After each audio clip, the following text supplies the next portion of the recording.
So, welcome to our programs on our program on running engaging meetings. I'll offer some time at the end if anybody has any questions, or if you have any questions, you can throw them in the chat. So, before we begin, it's important to note that this semester we're obviously requiring all student organization meetings be held virtually. This is the safest for you. This will allow our very limited on-campus space to be used for other small programs and other needs that we might have this semester. Virtual meetings don't have to be seen as a waste of time. In fact, they could be more valuable than traditional face-to-face meetings.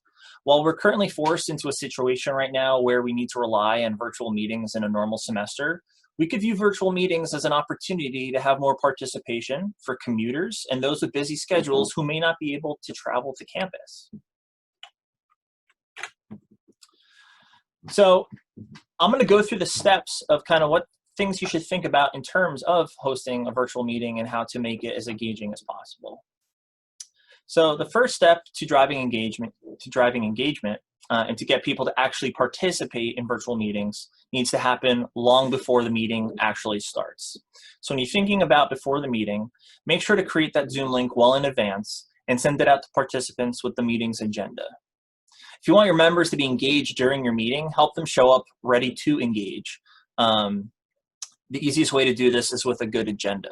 So like any program that I talk about meetings, I like to share examples of what that agenda should look like. By sending this key information ahead of time, ideally at least a few days before the scheduled meeting, people are coming into that meeting knowing A, why they're there, B, being prepared for it, and then when you're in the meeting, you actually know what to expect in terms of the process and the outcome, all of which can lead to an increased level of engagement during the actual meeting. So if you look at what I have up on the screen, according to research, your meeting agenda should include the following: the purpose of the meeting, the desired outcome, what the meeting format and expectations are, meeting logistics, and then participant expectations.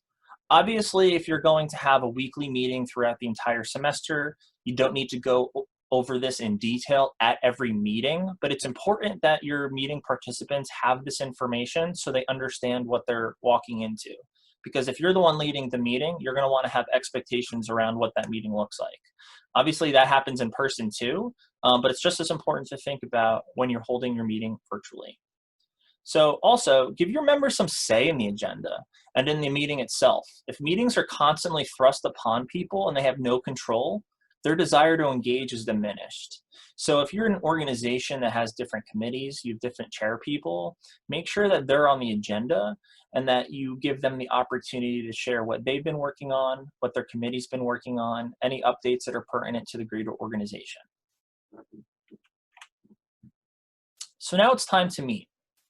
The first thing you want to do, obviously, is test the technology. The worst thing that could happen is you don't test the technology, and then it's time for the meeting to start, and your Zoom link doesn't work. There's things just not working. You can't figure out how to share your screen. The sound's not working. So you want to make sure you test the technology ahead of time.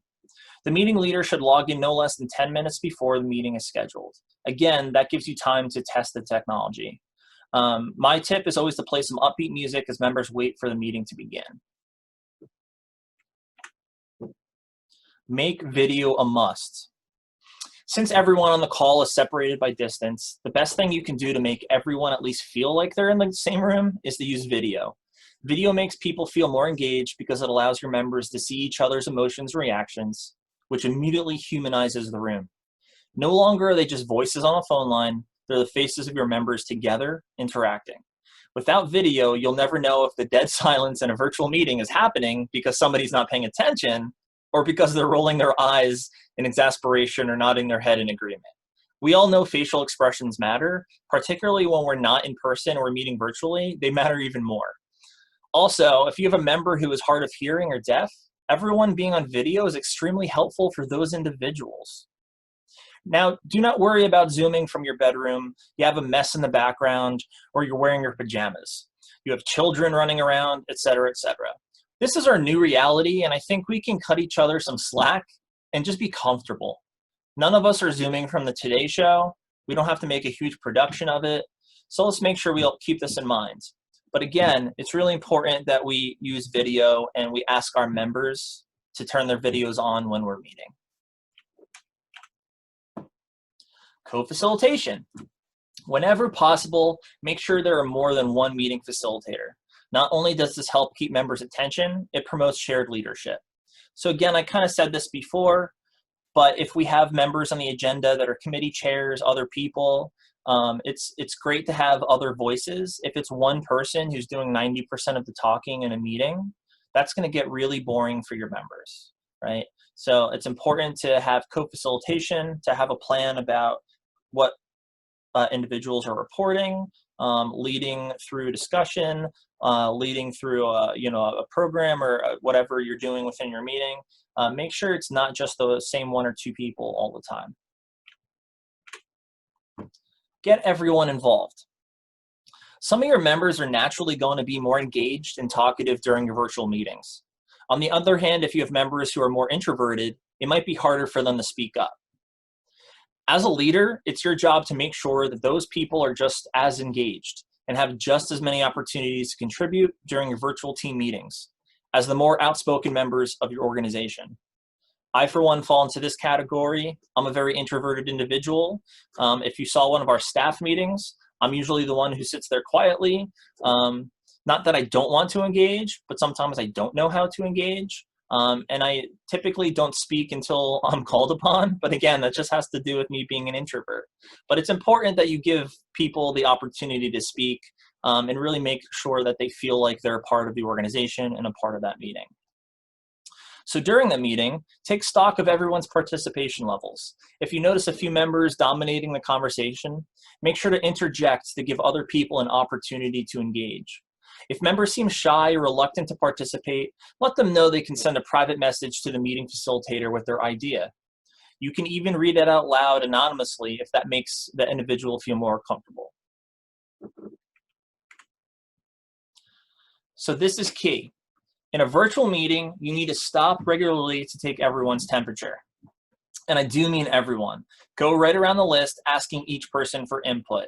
So as I said a moment ago, it's just as awkward for someone who's introverted or doesn't speak up a lot to be in a room full of people in a meeting situation, but particularly online, you don't want these individuals to feel like they're really disconnected, because that's where you start having retention issues and they might not even participate in meetings later on. So make sure you give everyone the opportunity to participate. And that might mean you as the leader, as the facilitator of the meeting, to go around the room and say, hey, Joe, what do you think? Hey, Brianna, what do you think? It's an important tactic. Create interaction. Use breakout rooms and create meaningful interaction and activities. A simple 3 to 5 minute breakout helps keep the energy alive and keeps members participating. So maybe you have 50 people in a meeting and it's hard to have a one giant conversation regarding a topic or you're discussing ideas. So why not break everybody into breakout rooms, have discussions in a smaller group, and then bring everybody together? Again, that creates greater interaction. Use the tech features. Use the chat features for members to ask questions, share resources, right? Use the breakout rooms. Mute those not speaking. Screen sharing, like I'm doing right now, you can see my PowerPoint. And then there's even a polling feature where you can ask members to actually vote within a meeting. So make sure you're using all the technology you have at your fingertips. It'll help your meetings be more productive, more exciting and more engaging, right? So use all the features of Zoom or whatever it is that you're using to have your meetings, right? Time. Keep your meetings short and moving. Obviously, this goes to for in-person meetings as well, but this also applies when we're using Zoom and online meetings. So keep your meetings short and moving. Make sure, again, your agenda is covering everything that you need to cover, but you move things along. Try to stay away from side conversation, going off on tangents. Just keep that meeting rolling. Use Robert's Rules. Robert's Rules still applies regardless of you having a virtual meeting. So to keep things moving appropriately, I would highly recommend that you continue using Robert's Rules. And Robert's Rules does allow for virtual meetings in that you can do things virtually, like voting virtually and things like that. You don't have to be in person and, you know, raise your hand or do things like you have to do in person. You can use the technology and it still applies with Robert's rules. And if you're going to do something that's a little bit longer, maybe we're talking about a retreat that might be 2 or 3 hours and doing some programming, make sure you add breaks. Nobody wants to sit on Zoom for 3 hours straight. I certainly don't want to. So make sure if you're doing anything that's longer that you add breaks in your schedule, in your agenda. So before closing out your meeting, you got to think about a few things as well. Make a copy of the chat transcript. So if you're using the chat heavily, you know, whether it's to ask questions or people are writing ideas, keeping notes within the chat, make sure you get a copy of that chat's transcript. I have it set up on my Zoom that whatever meetings or programs that I'm doing, anything that's in the chat gets saved automatically. But make sure you do that, or you cut and paste into a Word document, whatever is easiest for you. But make sure you save all of that so you have it for your records. Number 2, share your screen and post a slide of the next meeting date and time. I just think this is a helpful tip. You might have a weekly meeting at the same day, same time every week. Obviously, that keeps things simple. But for organizations that might meet only a couple times a semester or every few weeks, you know, and maybe it's not on the same, you know, every second Tuesday of the month, it's important to make sure everybody knows when that next meeting is. So anything you can do at the end to remind people of what's coming up is extremely important. And I'm actually going to do that in a few minutes myself. So here's kind of a breakdown of most of what I just shared with you to kind of wrap things up. So number 1, prepare and send out an agenda ahead of time. Get that Zoom meeting ready. Check your technology. Make sure everyone uses their video. Involve everyone. Create interaction. Use the technology you have. Use all those Zoom features. Stay on task and take breaks as needed. And use the chat feature and remember to save it, right? So just to wrap things up, those are some of my big tips. So that was a really quick program. We just wanted to give you a synopsis of just some things to think about to have a more engaging meeting, to make sure that we know that you attended this program today or watched this video since it is being recorded. We want you to mark that you actually attended. So if you go to the Osprey Hub page for this program, make sure you go here. It's the actual link to the Osprey Hub page. You can also just go on Osprey Hub and search for hosting an engaging virtual meeting, and then click on the button that says that you are attending the program, so we know that you attended. Joe, I'm just going to interrupt for a second because there's actually a link on the back end to capture the attendance. Hang on a second. I'm going to put it in the chat. Perfect. So if you click on that, it will automatically mark that you have attended this. Yep, so find that link in the chat that Lauren's sharing, and that way we have marked down that you are here today. So the next thing that I just wanted to share with you as we wrap up, and obviously I'm going to provide you some opportunity if anybody has any questions, but here are the rest of the programs we have coming up this week. This is our Officer Training Week for student organizations, so make sure you check out what's coming up. At noon, we're doing an advisor Ask Me Anything, an advisor AMA, so you can check that out. We're also doing that tomorrow and throughout the week. At noon, we are doing a program on COVID guidance for student-sponsored events later today at 3 o'clock, so please attend that. If you want some of your members to attend this program at a later time, I'm also doing this program at 8 p.m. tonight. So please tell your members to check this out. Again, it's short. You can tell them that. Some people like short programs, but hopefully you found this helpful. That being said, we want to make sure everybody participates in our virtual Get Involved Fair this semester. So make sure that you set that up on your Osprey Hub. It will be on Osprey Hub through Osprey Hub, so check that out. That's coming up next week on the 22nd through the 24th.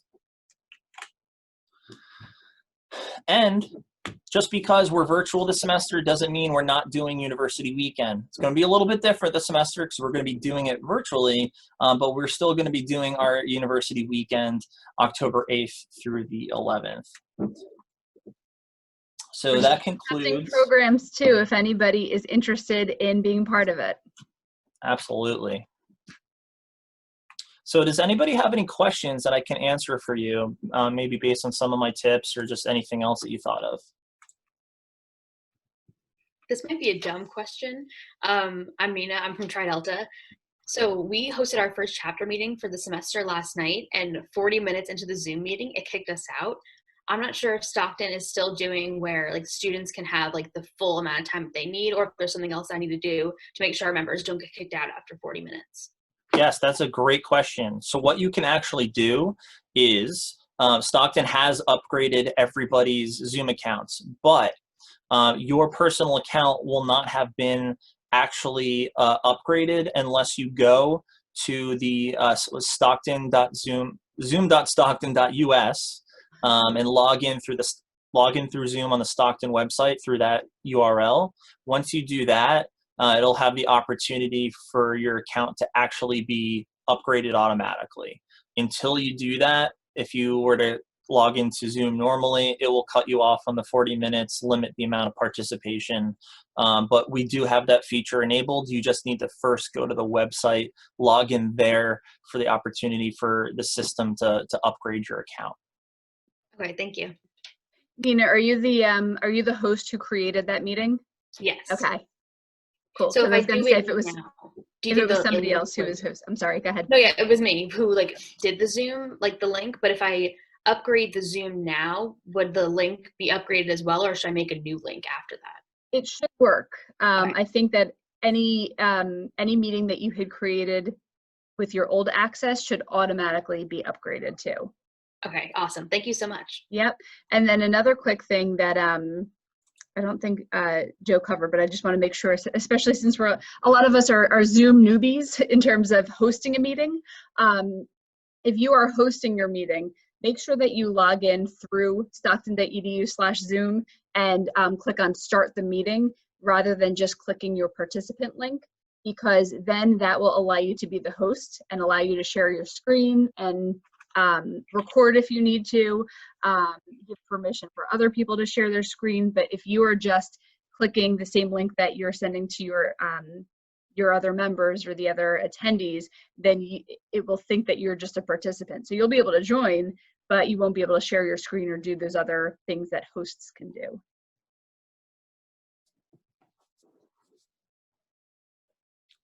All right, if there are no other questions, we'll wrap up. We thank you for participating today, and good luck with everything this semester. We're here if you need us.